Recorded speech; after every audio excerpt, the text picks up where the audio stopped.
All right, so this is part two of the top 10 worst things that I experienced Christmas weekend. If you haven't seen part one, go watch part one because this is halfway through the list. Um, and I just got off of talking about Ratatouille. So, again, I will give the addendum. This is my experience from Christmas weekend, and I'm not to say that everything was negative.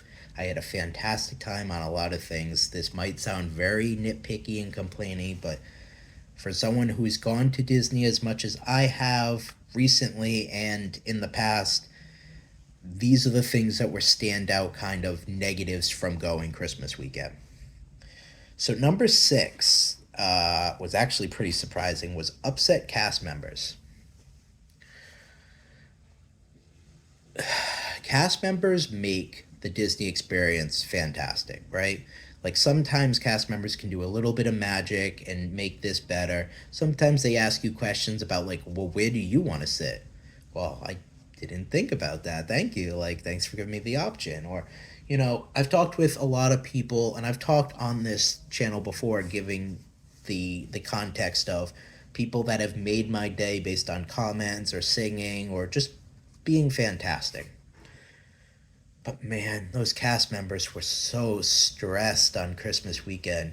People were, there were so many people that, like, sometimes you see a cast member that's once in a blue moon. It's like, oh, that person's kind of upset. They're not loving this in this job. But it was a lot Christmas weekend. And that's, again, boils down to the people being so much, right? Like, for instance, I rode It's a Small World. Pretty easy, lax ride, right? You sit on a boat, the boat drives you around, you listen to the songs, you see all the different nationalities. We all are one type of people. It is a fantastic message. It's a classic, right? What do you not do on a boat in It's a Small World? Well, if your answer was stand up, that is the correct answer. I witnessed a family of roughly 8 or 9, so much so that they could basically take up an entire boat of It's a Small World. I'll put it this way: they had the whole boat to themselves in It's a Small World, so it was a large family. That the father in the front, you're at the end of It's a Small World. It's stopped, right? We are stopped at this point. A father at the end of It's a Small World takes up his camera to take a selfie, and all the kids stand up on the boat to be in the selfie. So this kind of boils back to number 9 of the children piece of it as well, but this is just number 6, which is upset cast members. So a cast member says, hey, everyone needs to be remain seated. You're in a boat and these things are going to keep moving. Please have everyone seated. The cast member had to say this 3 times.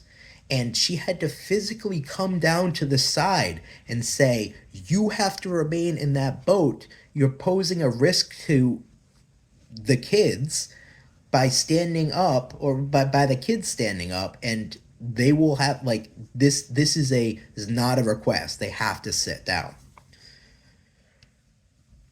And you don't want to see cast members that way. Like, I'll talk to this a bit more when I get to the very end, but I saw people leave messes that then cast members had to come and clean up, and that's not their job. Their job's not to come and clean up after people or do these kinds of things. It was There was so much disrespect from people to cast members this week that I'm not surprised that the cast members were upset. But it hurts so much to see cast members upset because their job is to make everyone's life happier. They have to be on their game at all times. So when they're not, that's when they're at wit's end. Like, they are exhausted from the entire weekend. That hurt. It really hurts to see. So number 6 was upset cast members. Number 5, that some characters weren't out. So I don't know what it was, but like like there were just some characters that have, because I've gone many times up until Christmas weekend, I should say, that I've seen lots of characters. But for some reason, Christmas weekend, they didn't have all of the characters out, and they were notable people that were missing. Like, uh, we went to Epcot, and Figment wasn't there all day. Figment's a pretty big deal in Epcot. Like, and if you disagree with that, I will fight you. Like, Figment is a big deal in Epcot. Period. End of story. So it was weird that Figment wasn't out. There were also some other characters that just they've been out pretty consistently that weren't out. I don't know if it's because people were so overwhelmed on the weekend that they only limit the characters to very specific ones, but it's really depressing because if you are booking a trip to go for Christmas weekend, you expect all the magic to be there. Every character, every ride, although there's kind of the stuff coming up that talks about that there is things that limit your fun, and not being able to see your favorite character, meet and greet, photos, anything like that, that's tough, especially when you spend so much money on a Disney trip, and especially more so when you're there on Christmas weekend when, again, arguably most magical time of the year, you're supposed to be able to be happy, and if you don't see your favorite character, that's that's not going to make you happy. And so not having some of the characters out was a big one. Number 4, Oga's Cantina. I love Star Wars. Anyone who talks to me knows that I love Star Wars. I've gone to Oga's Cantina before and had a fantastic time. I don't know what's changed with Oga's Cantina. Like some of these other things, I've been like, oh, like I know I'm kind of being negative. This one, gloves are off. There's no kid games on this one. Oga's Cantina has changed, not for the better. I stood at a table because there's no seating in Oga's Cantina. So for those of you who don't know what Oga's Cantina is, it is a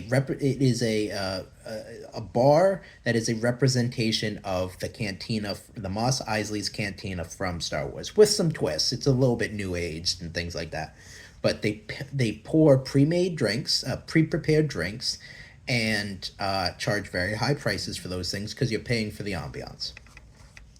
So there's no seating besides, I think, one table in there. Up until recently, there was also no food.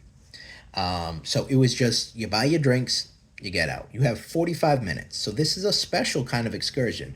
You only have 45 minutes in this place as well. So you can't just hang around, have a few drinks, and watch the whole thing. You are limited based on your time. So here was my big crux of Oga's Cantina. I stood at a table. There were 4 adults, the size of my desk. Housekeeping was here. Sorry. They come at the perfect times. Um, Oga's Cantina. So here was my crux. The size of my desk, which is roughly, you can't see. Let's say that's 3 feet. Right. Roughly 3 feet. They had 4 adults that took up half of the table. My wife and I were standing at the end of the table thinking, okay, well, they have 4 adults over there, which was a party, and we're going to have this half the table. Very tight quarters, but okay, sure. 4, and we'll have ours. They came and put another 2 people next to us. So now in a 3 foot area, uh, again, it's a table, a 3 foot area, they have 8 people trying to eat because the people over there bought food, eat and drink all of their meals. It was so tight, it blew my mind that this was how they packed us in there. It immediately made me frustrated of like there's not more room here. That's one party, this is one party. We just because we're not a party of four doesn't mean that you shouldn't put more people next to us.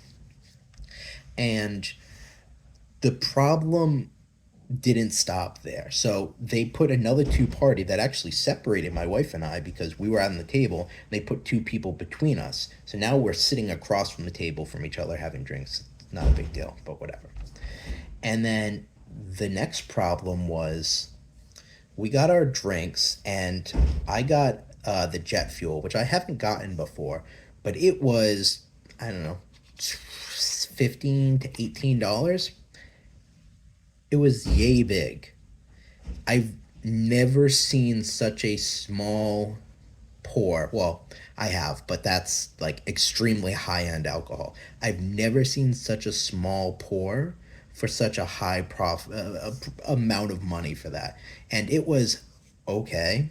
I mean, it was just like cranberry juice and whiskey, which again, I can make, and it wasn't high end whiskey. All of these are pre-made drinks, by the way. So all they do is they go to a thermos, for lack of a better thing, press a button, the drink comes out, and they bring it over to you. So there's no reason. The reason why you pay such an exorbitant amount is for the atmosphere. But if you are so packed in there that you can't enjoy the atmosphere, then what's the point? And then the last part of that I'll talk about is I got the most disgusting drink I've ever had. If I can, I'll put up a picture at the end of this video. It was a uh, coffee and cold brew coffee and like orange juice mix. And I didn't know what to expect because it basically said like tropical fruit flavor and coffee. And I was like, oh, interesting. I've never tried something like that before. Maybe it will be good. No, it was the grossest thing I think I've ever had at Disney. I drank it and I almost wanted to vomit. It was that disgusting. And I think it's called like the Black Spire coffee or something like that. Again, I'm going to try and put up the picture at the end of this. Do not try that. Never try that. Don't even consider trying that. It was disgusting. And after, I will say one small benefit to it is that after I tried drinking it and I said no thank you, and my wife tried and she also said no thank you, the waitress came over and she struck that off of our bill. So that was nice that she did that, but wow, that was the worst thing I've ever had. So not only were the drinks bare, oh, and my wife had the Bespin Cloud, which when I had it was fantastic. It had like what's it called? It had some free nitroglycerin or something like that, or liquid nitrogen that made it like freeze and cold and bubbly, and that was so cool. But this time when she ordered it, they were like, "Oh yeah, we don't do that anymore. It's just in a glass." And I'm like the ambiance, the how that looked, the actual appeal of that was how cool it was put together. And now you're telling me that they don't do that anymore. I got the tiniest little bit of drink that was not worth it, and the coffee was this weird coffee concoction was disgusting. All while I'm packed in with six other strangers in a 3 foot area. No, no, thank you. Never again. I'm not going back to Oga's Cantina, except maybe if my father-in-law wants to go because he's never been, or if I go with a big Star Wars fan. But that completely killed it for me. Oga's Cantina used to be such a highlight and used to be extremely tough to get those reservations in. Now it's not anymore, and I think it's pretty telling to know why. So I'm gonna call that one there. That was another four, and then I'm gonna do the top three because I'm probably gonna have a lot to say on the top three when I look now that I'm looking at them. So that was part two. I hope you enjoy that. Again, I'm trying not to be too negative with this, but there were some things that obviously diminished the whole experience. So I hope you're enjoying and stay tuned for part three. Thanks. Till next time.